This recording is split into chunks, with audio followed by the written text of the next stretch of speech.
뿌리 없이 찾아오는 무서운 질병 탈장. 건강한 노후를 위한 올바른 치료 방법과 예방법에 대해 대구 파티마 병원 외과 전경모 과장의 질의응답으로 이루어집니다. 네, 안녕하세요. 저는 대구 파티마 병원의 외과에 있는 전경모라고 합니다. 네, 반갑습니다. 오늘 제가 말씀드릴 내용은 탈장에 관한 내용입니다. 꽤 흔한 질환인데 대체로 좀 간과하시는 경향이 있고 잘 모르시는 것 같아서 좀 이렇게 안내를 하려고 합니다. 먼저 탈장, 다른 말로 허니아라고도 하는데 이 탈장이라는 것은 어떤 신체 장기가 원래 자기 자리에 있지 않고 지금 다른 조직을 통해서 빠져나오는 증상. 그러니까 어느 곳에서 생길 수 있지만은 대부분은 배에 생깁니다. 배에 생기고 모양은 풍선 모양으로 불룩하게 이렇게 돌출되는 그런 형태를 띠고 있습니다. 그래서 여기 그림처럼 이 근육이 약해진 부분을 이렇게 쭉 밀고 풍선처럼 이렇게 밀고 나옵니다. 밀고 나오고 그 빈 공간을 장 같은 것이 이렇게 빠져나오는 증상을 탈장이라고 생각을 하시면 됩니다. 그래서 보통 이게 꽤나 흔한 질환이거든요. 보통 인구에서 한 5% 정도가 탈장이 있습니다. 그러니까 100명 중에 5명은 걸리는 질환이라고 할 수 있죠. 특히나 남성에서 많습니다. 남성이 비율은 한 20대 1 정도로 남성이 많은데 남성이 많은 이유는 남성에게는 고환이 있습니다. 그래서 고환 내려가는 그 길이 있기 때문에 그쪽 길로 탈장이 잘 일어납니다. 그래서 남성에서 많지만은 여성도 분명히 있거든요. 그래서 또 자칫 또 남성의 질환이라고 이렇게 얘기를 하면은 여성분들이 증상이 있을 때 많이 간과하시는 경우가 있어요. 그래서 여성분들도 분명히 탈장이 올 수 있다. 그렇게 하시면 되고 대부분은 10세 미만의 소아하고 60세 이상의 고령에서 흔합니다. 그러니까 조금 이따 다시 설명을 드릴 건데 뭐 들어보신 분도 있겠지만 소아 탈장이라는 얘기를 들어보신 분들이 있을 거예요. 그래서 아주 어린 나이에 불룩하게 튀어나와서 발견되는 탈장을 소아 탈장이라고 하고 60세 이상에서는 우리 성인 탈장이라고 얘기를 합니다. 이 중에서 아까 복부 어디든 생긴다고 했는데 대부분은 사타구니, 그러니까 서해부에서 75%가 있고 이 중에서 서해부 탈장 중에 양측으로 있는 경우가 한 10에서 15% 정도가 됩니다. 이게 점점 우리가 고령화 사회, 그러니까 노인 인구가 많아지면서 점점 탈장 환자의 수는 늘어나고 있는 추세라고 보면 됩니다. 탈장의 증상은 처음에는 아주 작게 이게 볼록하게 무슨 메추리알 같은 게 볼록하게 튀어나옵니다. 근데 아프지가 않아요. 그래서 대부분 무슨 증상이 있을 때 간과하시고 아니면 그냥 지켜보고 별거 아니라고 생각하시는 분들이 많습니다. 그래서 대부분 병원에 늦게 오시는 경우가 많거든요.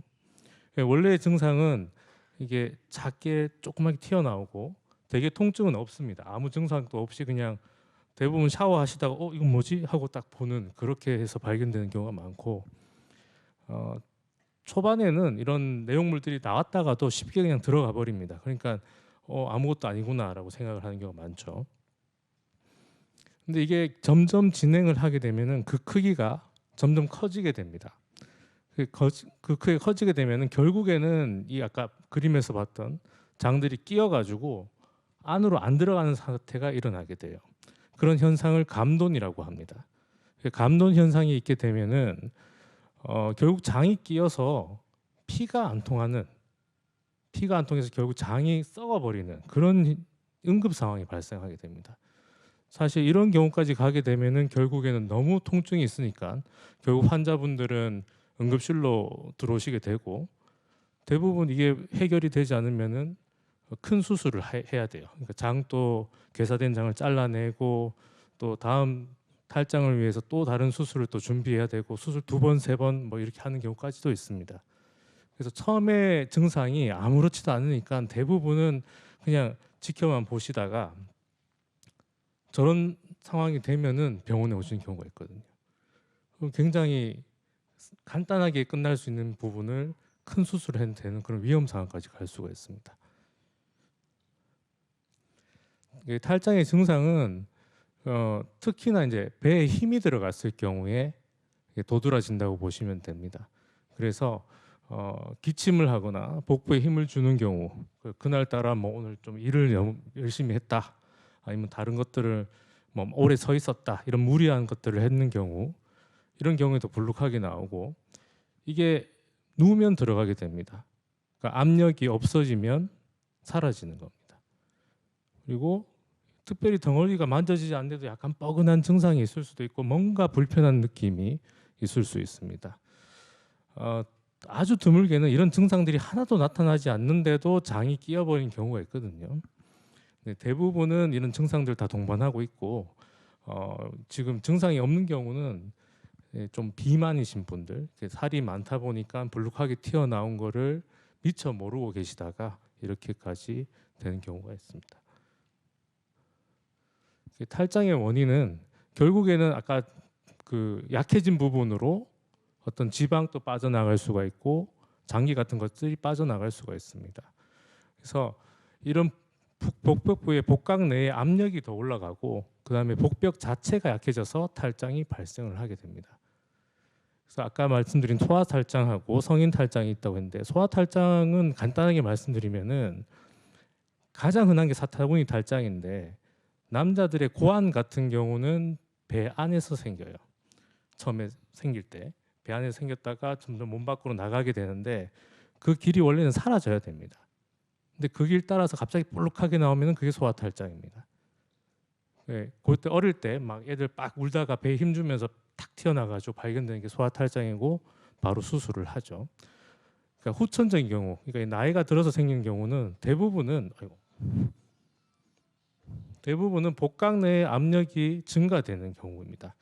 흔한 원인으로 임신도 가능하고, 그다음에 어떤 질환으로 해서 특히 간 질환 같은 게 있을 때 복수가 발생했다든가, 만성 폐쇄성 폐질환, 그러니까 기침을 많이 하는 경우, 그리고 전립선 비대, 그러니까 소변을 볼 때 아까 배뇨장에 대해서 얘기를 했었는데 소변 볼 때 힘을 많이 주면서 복압이 올라가서 탈장이 생기는 경우도 있습니다.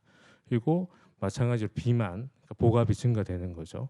그리고 직업적으로나 혹은 하시는 일 자체가 무거운 거를 많이 든다든가 아니면 장시간 서서 일하는 경우에 또 발생할 수가 있고, 변비 마찬가지입니다. 변을 볼 때 힘을 많이 주면서 복압이 올라가서 탈장이 생길 수가 있습니다. 그 이외에도 혹시나 수술을 받았던 경우, 그 수술한 자리가 약해져 가지고 튀어나오는 경우가 있을 수 있습니다. 탈장은 복부 어디도 다 생길 수가 있거든요. 여기도 생길 수 있고 여기도 생길 수가 있고 뭐 어디든 다 튀어나갈 수 있습니다. 그리고 배 안에서도 다 튀어나갈 수가 있는데, 일단 가장 흔한 것만 얘기를 하자면 서해부 탈장이, 그러니까 사타구니 탈장이 가장 흔하다고 앞에서 말씀을 드렸습니다. 그리고 대퇴 탈장이라는 게 있는데, 요건 조금 위치적으로는 사타구니랑 비슷하지만은 조금 더 밑에 부분에 있는 그런 탈장이 있고, 반은 탈장, 요거는 수술한 자리가 약해져 가지고 수술 흉터 자리에 볼록하게 나오는 경우, 이게 반은 탈장입니다. 그리고 배꼽 탈장, 그러니까 원래 배꼽은 탯줄이 연결돼 있던 부분이다 보니까 이게 근육 같은 게 없어요. 그냥 막으로만 이루어져 있습니다. 그래서 이 부분이 약해져 가지고 그 부분이 볼록하게 나오는 경우, 이게 제일 흔한 탈장의 종류입니다. 서해부 탈장부터 보면은 아까 말씀드린 소아가 있고 성인이 있는데, 사타구니 주변의 고환 부위가 볼록하게 나오는 경우입니다. 그래서 선천적으로는 아까 말씀드린 원래 닫혀야 되는 장기가 열려 있는 경우, 성인들은 나이가 들면서 점차 약해졌을 경우 이렇게 생기게 됩니다. 뭐 크게 직접 탈장, 간접 탈장이 있는데 우선은 뭐 종류를 꼭 아실 필요는 없어요. 근데 사타구니 탈장이 있으면은 결국에는 이렇게 고환이 내려가는, 간접 탈장이 제일 흔한데 고환이 내려가는 이런 길을 따라서 내려가게 되고 결국은 그것이 고환까지 볼록하게 되는 그런 탈장 형태를 띠고 있습니다. 그래서 보통 뭐 사타구니가 살짝 볼록했다가 시간이 지나게 되면은 고환까지 볼록해지는 거죠. 그럼 비뇨기과에 많이 갑니다. 고환이 갑자기 커졌다고. 실제로는 탈장인 거죠. 대퇴 탈장이라는 거는, 요거는 다시 그림을 보여드릴 텐데, 여성분에서 좀 많습니다. 이거는 대퇴 탈장이라는 건 뭐냐면 여기 허벅지 부분을 대퇴라고 하는데 다리로 가는 혈관이 큰 혈관이 빠져나가게 됩니다. 그 혈관이 빠져나가는 그 옆으로 빠져나가는 탈장이 대퇴 탈장입니다. 이 구멍이 굉장히 작거든요. 요거는 그림을 보면은 여기 지금 다리로 가는 혈관 사이로 이렇게 빠져나가서 여자들이 많기 때문에 여자 그림이 있는 건데 이쪽 부분 이렇게 쭉 늘어지게 되는데 구멍이 굉장히 작습니다. 그래서 잘 끼입니다. 작지만 그냥 끼어버려요. 그래서 장이 잘 썩습니다. 통증도 굉장히 심하고 거의 대부분 응급수술을 합니다. 그래서 여성분들도 아까 탈장이 그렇게 많지는 않다고 했지만은 만약에 이런 증상이 있으면 빨리 병원에 오셔야 됩니다. 반은 탈장이란 거 아까 말씀드린 수술할 때 수술 자리에 생긴 거. 어떤 경우에 생기냐면은 상처 감염이 생겼을 경우입니다. 그러니까 수술하고 뭐 염증이 생겨가지고 또 몇 번 꼬매고 뭐 2번, 3번 이렇게 꼬맸을 경우에 탈장으로 이제 이어지는 경우가 많고 나이가 많으실수록 그리고 당뇨라든지 혹은 뭐 방사선 치료 같은 거 받았는 경우, 그 비만인 경우, 그다음에 스테로이드 같은 약을 복용 중인 경우에도 잘 발생을 합니다.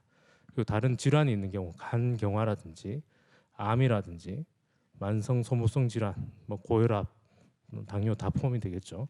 이런 경우 혹은 수술 자체에서 어떤 문제가 생겼을 경우에 혹은 피가 많이 흘렸어도 이 회복 능력이 떨어지기 때문에 그 다음에 여기에 탈장이 생기게 됩니다.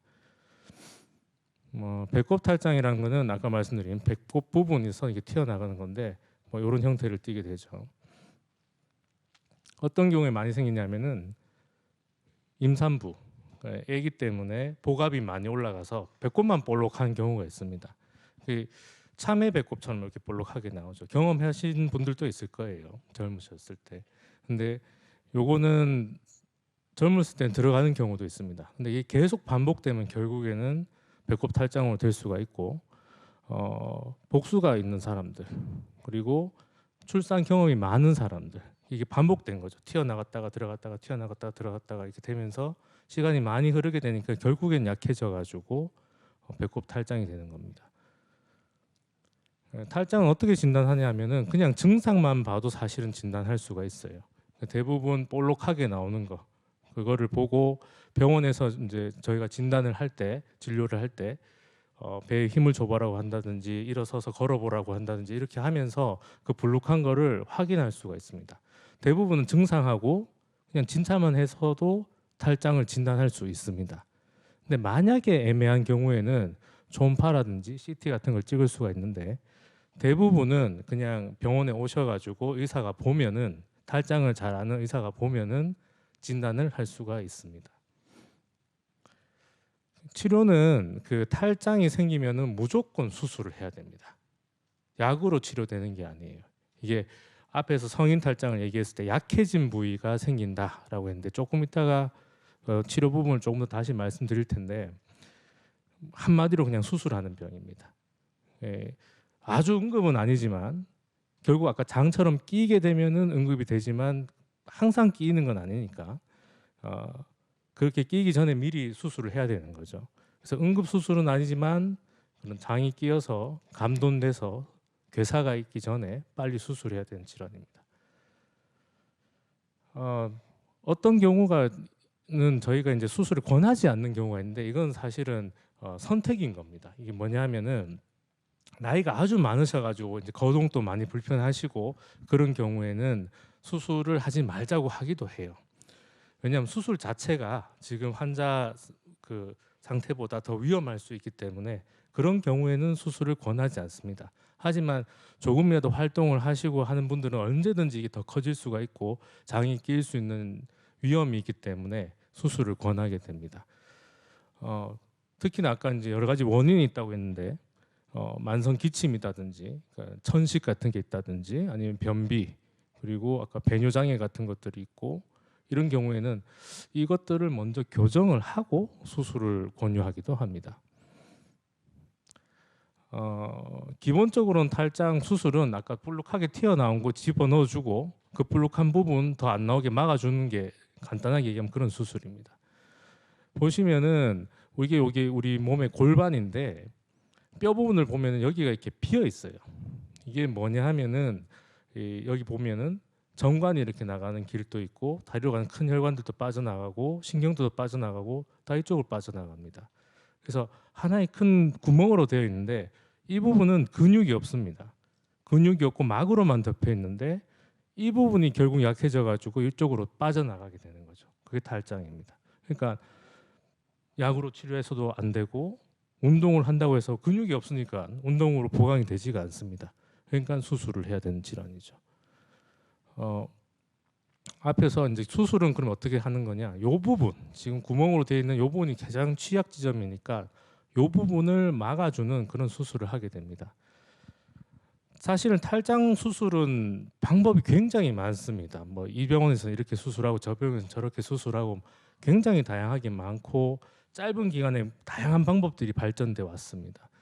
가장 간단한 방법은 구멍 있는 부분 다 꼬매버리는 겁니다. 약한 부분 다 꼬매는 그런 수술 방법. 가장 먼저 나온 방법이죠. 그래서 그냥 봉합을 하는 겁니다. 근데 이런 경우에는 원래 아까 이 부분 구멍이 이렇게 있는데 구멍이 원래 있는 구멍을 꼬매버렸죠. 아픕니다. 꽉 당겨버려서 아프죠.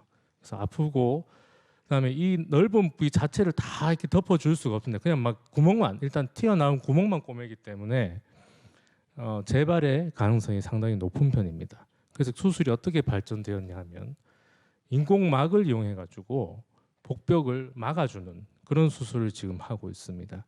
그래서 그물망을 대 가지고 그냥 받쳐만 주는 거죠. 지금 아까 앞에 있었던 이 부분, 그러니까 사타구니 이 부분 전체를 충분한 크기로 막아주는 그런 수술을 하게 됩니다.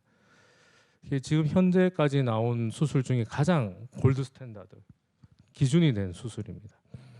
혹시 인터넷 같은 거를 찾아보시면은 뭐 검색을 하시면은 아마 뭐 여러 의사들이 뭐 이렇게 의견을 낸 게 있는데 그 중에 탈장막 인공막을 쓰면 안 된다고 되어 있는 게 있습니다. 그거는 틀린 말입니다. 무조건 막을 쓰는 게 골드 스탠다드다. 그렇게 생각하시면 되고요. 우선은 기본적으로는 배를 열 것이냐 아니냐 이렇게 하는데 개복 수술. 그러니까 여기 지금 탈장에 있었던 사타구니 부분을 한 5, 6cm 절개를 이렇게 합니다. 그리고 나서 뭐 이렇게 막 다 정리를 한 다음에 망을 이렇게 대주는 수술이다. 뭐 복잡한 그림인데 간단하게 보면 이런 식으로 생긴 망들이 있습니다. 망은 다양한 걸 쓰게 되는데 이런 망을 가지고 이 부분을 아까 말씀드린 이 부분 전체적으로 이렇게 커버를 해주는 그런 수술을 하게 됩니다. 이게 이제 개복 수술이고 지금 현재는 복강형 수술도 많이 합니다. 그러니까 배를 절개하지 않고 구멍만 내 가지고 수술하는 방법이 있습니다. 그래서 이런 경우에는 아무래도 적게 째니까 흉터가 적고 통증이 적기 때문에 현재 많이 선호되고 있는 수술입니다. 지금 보시면은 구멍만 내 가지고 여기 틈새로 들어간 다음에 풍선으로 이렇게 공간을 만든 다음에 여기서 그냥 수술을 하는 겁니다. 그래서 배를 안 째고 한 1cm 정도 되는 구멍만 내 가지고 하는 수술 방법도 있습니다. 아까 말씀드렸지만 수술은 굉장히 다양합니다. 이거 어떻게 돼야 하냐면 환자에 따라 가지고 수술 방법이 달라질 수 있어요. 기본적으로는 망을 대주는 수술이고 현재는 복강형 수술을 많이 한다 이렇게 생각하시면 되는데 환자의 상태에 따라 가지고 어떤 수술이 적합한지를 우리가 판단을 해서 그 수술을 모두 다 어우를 수 있는 그런 병원을 찾아가셔야 됩니다. 합병증은 뭐 여기에 보면은 뭐 혈종, 감염, 신경 손상, 혈관 손상 뭐 다 무서운 얘기들이 있는데 뭐 어느 수술이나 다 있을 수 있는 그런 합병증들인데 확률적으로 굉장히 낮습니다. 1% 미만이거든요. 한 0.1% 정도밖에 되지 않습니다. 굉장히 안정적인 수술이라고 할 수가 있고 뭐 이런 것들이 있다라고 정도 생각하시면 됩니다. 그리고 재발하는 경우가 있을 수 있는데 이건 사람 일이다 보니까 어쩔 수 없이 재발을 생각 안 할 수는 없습니다. 근데 지금 복강형 수술에 예를 들자면은 한 1% 미만 정도로 재발률이 있고 보통 만약에 재발을 하게 되면은 앞서 했던 수술과 다른 방법으로 수술하는 걸 권유합니다. 그러니까 개복을 했으면 복강경으로 한다든지 아니면 곡강경을 했으면 개복으로 한다든지. 왜냐하면 수술했던 그 자리를 더 안 건드리는 거죠. 그리고 다른 방법으로 수술을 하는 걸 권유합니다. 그래서 이런 것 이렇게 수술을 하고 있고, 이제 탈장을 예방하기 위해서는 이제 체중을 좀 운동을 해가지고 다 마찬가지죠. 모든 질환에서 운동을 해야 되는데 체중을 적당하게 유지를 해가지고 체중을 빼야 됩니다. 압력이 복압이 안 걸리게 뱃살 빼가지고 복압 안 걸리게 해주고 어느 정도의 운동을 통해 가지고 적당한 복근을 강화해주는 그런 방법이 필요하고요. 아까 변비 같은 거, 그다음에 복수가 생길 수 있는 경우를 예방하는 것이 좋습니다. 그리고 각종 대사 질환에 대해서는 적극적으로 약물 치료를 해서 이게 잘 조절이 되도록 해주는 게 좋고, 수술 직후에는 복부에게 힘을 주는 행위를 삼가하는 게 좋다. 이제 이거는 권유 사항인데 만약에 수술을 하게 되더라도 앞서 했던 그 설명드린 그 수술 방법들로 수술했을 경우에 수술 직후에 바로 일상생활을 하실 수가 있습니다. 근데 뭐 무거운 물건을 든다든지 아니면 뭔가를 이렇게 크게 밀쳐야 된다든지 하는 그런 복압이 심하게 올라갈 수 있는 그런 것에 대해서는 한 2주에서 3주 정도 지난 다음에 활동을 하시는 게 좋고, 그 이후에는 모든 것을 일상생활을 그대로 하실 수가 있습니다. 그래서 아셔야 될 거는 탈장이라는 게 꽤 많다. 생각보다 흔한 질환이다. 근데 이게 하필이면 증상이 별로 없다. 볼록하기만 하고 아프지가 않다. 근데 그러다 보면 결국 늦게 와서 응급수술할 수 있으니까 탈장이라고 의심이 되면 반드시 병원에서 진료를 받으셔야 되고, 탈장으로 진단이 되면은 수술 이외에는 방법이 없습니다. 그래서 수술을 꼭 받아야 되는 질환이다. 그리고 이 수술은 환자분에게 맞게 어떤 적절한 환자분에 딱 맞춰진 수술을 할 수 있어야 된다. 이렇게 생각하시면 되겠습니다. 네, 이상입니다.